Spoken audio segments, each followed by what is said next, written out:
Hello and welcome to Expert Link and me, David Ford, and yet another conversation on co-production. And this week we were talking about connecting as equals. And I'm never amazed at what comes out in these conversations, but I always am curious as to where the conversation will land and what the sticking points are, and look for those little nuggets of wisdom that come out that people share. And this week was no exception. We started off posing ourselves some questions. It's basically to help us curate the conversation, if you like. And so the two questions for us this week were what do you think the barriers are to connecting, and what tools you use to build the connections within groups. And actually what we did is we spent quite a lot of time talking about barriers. So let's go through some of the things that came out, or the main themes, if you like. And an old nugget that I thought that perhaps would have moved beyond now is still there, and really quite prevalent. And that was the challenge around language.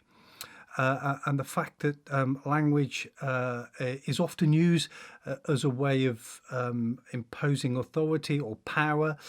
It's a way of disconnecting people through the lack of understanding and stuff. And actually, it can be a real barrier for people engaging if they don't understand a lot of the stuff that's going on. They won't want to input.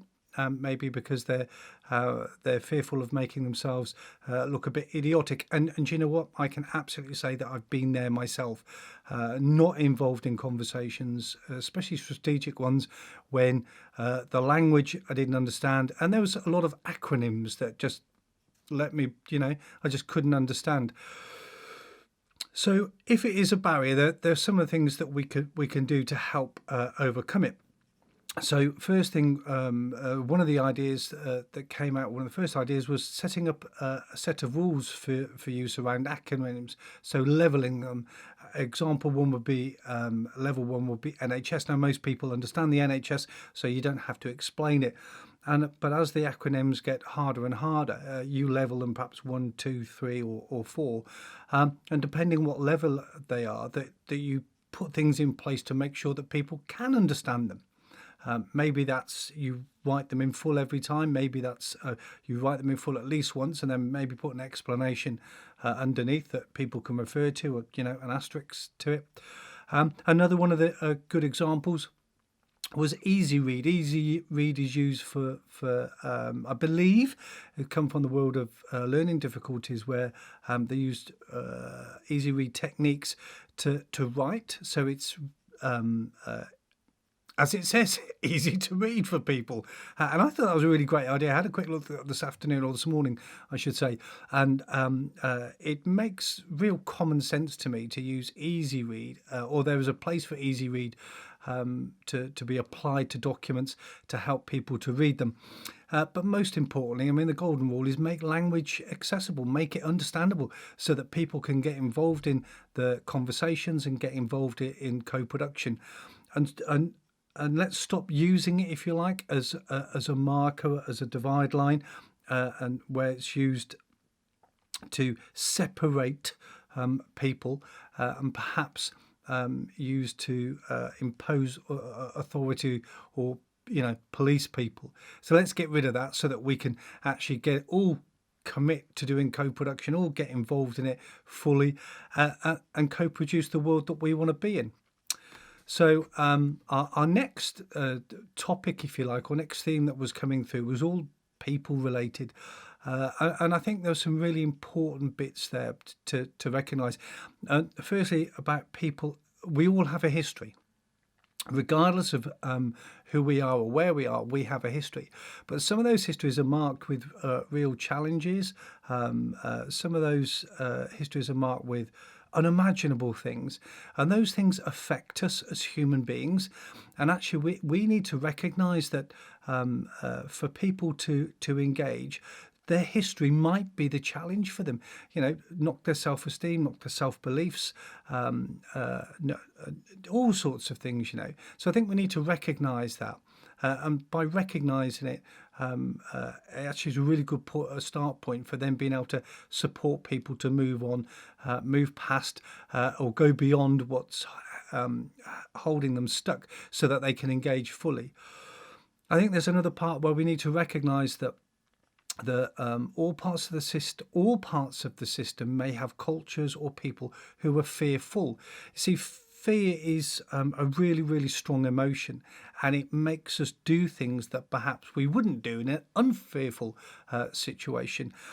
But it also means that, that cultures that are based around fear often have that totalitarian, the policing, that type of the authoritarian stuff, and that can become a culture, and people within that culture, that belief that that we need to police people and we need to hold this authority over them. Well, that isn't co-production. That's so far from co-production. It's unbelievable. But I sort of understand it if you look at it from a place of coming from fear. But actually, if we move beyond that and recognise, it's a really good quote here that was brought up within the conversation from one of the guys who was talking about people having to police us, and actually they didn't believe or have the faith or trust in us that we could police ourselves. That made me think about the fear thing, and maybe that's coming from a place of fear. And the unknown, fear of the unknown, or what might happen if we let people get on and do stuff themselves. I think one of the other things again is, or one of the other things that came up around the people part is about our beliefs in ourselves and our belief in others, and what we think about others, but more importantly, what we think about ourselves and our confidence and our self-belief and our esteem, and how we approach things. And that self-belief and that self-esteem will absolutely have an effect on that. And we need to recognise that we need people to believe in themselves and have confidence in themselves and their skills, regardless of what their skills are and regardless of what they do bring to the table, because whatever they do bring has a value. And we need to value people and help to build that confidence and belief in themselves so that they can attribute and not fearful. Here you go, there's that word again, fearful, of saying something that they or not having the confidence to say the stuff they should say, because whatever they should say is probably something that holds a nugget or a bit of wisdom that will benefit us all. One of the things that we can do to help overcome this, as one of the guys mentioned, was attend as many meetings as you possibly can, because by attending meetings your confidence grows, because you're starting to attend more and more. Your confidence grows, when to say something or not to say something. And actually, over time, you start to get to be recognised as someone who can contribute. And I know that when he mentioned this, it really rang true to me. I've been doing this for over 10 years. And when I first started doing this, going out and trying to get our voices heard and stuff like that, and banging the banner of co-production, although we didn't know it was co-production back then, or didn't have a label for it, actually it was really, really difficult. And I used to be really shy at putting my voice forward or my opinion forward or my sharing my wisdom, if you like. I think I still probably am. But over time, my confidence grew. So I would encourage all of you out there who are with lived experience, who want to attend, who are fearful of attending stuff, attend. Just attend. If the first time you sit and say nothing, and the next time you just nod and smile a little bit more, and the third time, and eventually that will grow till you're eloquently inputting into the conversations, and more importantly, people will start to recognise you as a place of wisdom that will share those nuggets from your experience to support that co-production. So attend more meetings, or as many as you can. And I guess that the final part was all around time and money. And I say this because within that, in order for us to develop and the co-production to grow and for us to develop, it needs relationships. To break down those barriers of fear, it needs relationships. It needs relationships and trust. To build people up from a place where perhaps they feel broken, or may not be, but feel it, and don't have confidence. To build people up, it takes time. Co-production takes time. And it's something that we don't often recognize in our haste to achieve our outcomes, to deliver. What we often do is forget co-production, and in doing so, forgetting that the voices and the wisdom of lived experience.